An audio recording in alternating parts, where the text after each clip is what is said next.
goal is to provide military programs that enhance security and stability on the continent. AFRICOM is the creation of the Bush administration, Donald Rumsfeld to be exact, to expand the power, the outreach, the resources of the Department of Defense at a time really when the continent needs development, needs housing, needs healthcare, needs education, those core building blocks of healthy societies. The U.S. responds really with arms, with military training, with equipment and other military hardware. This, however, is not necessarily new.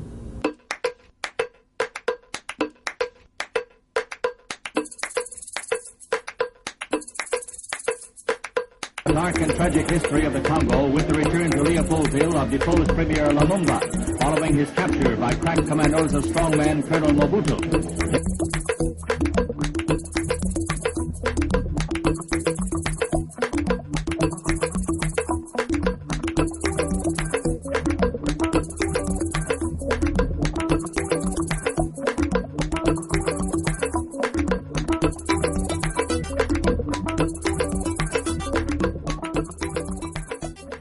So what we see now is a repeat of that Cold War experience, really, with the U.S. arming and equipping militaries, essentially putting forward a military fist, but covering it up with the velvet glove of humanitarianism and development. We deliver this humanitarian assistance to these people. It helps increase that feeling of will and, importantly, providing a benefit to the population.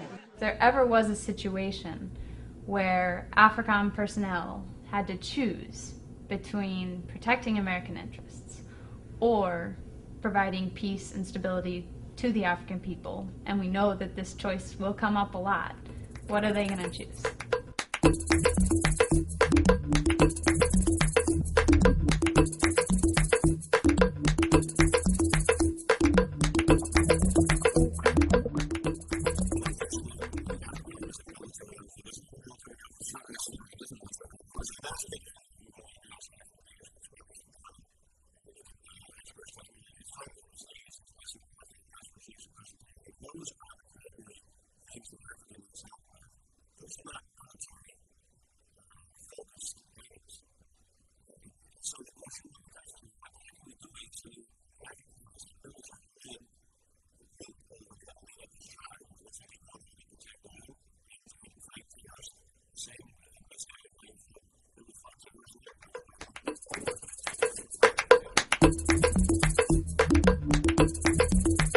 First, it's controlling oil.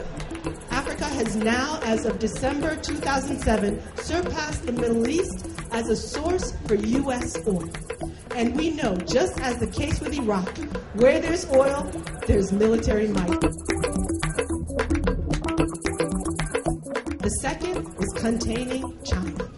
We know the U.S. right now sees this burgeoning power happening, and the U.S. in their quest for empire wants to make sure that they contain China. And the third issue is the so-called war on terrorism. The United States retaliates for the bombing of its embassies. Cruise missiles are launched against suspected militant bases in Sudan and Afghanistan. The government has denounced the attacks on what it has said was a civilian pharmaceuticals factory. And breaking news this hour, one of the FBI's most wanted terrorists targeted in a U.S. airstrike in Somalia. News agency reports are already saying that civilians on the ground died in this U.S. military strike. Africa Command is here and helping our partner nations to be more capable in providing for your own security. My security as a citizen in Africa does not rest on a program that is developed in Washington or or The Hague or London. It actually rests on, first and foremost, my government's capacity to be able to meet my basic fundamental needs.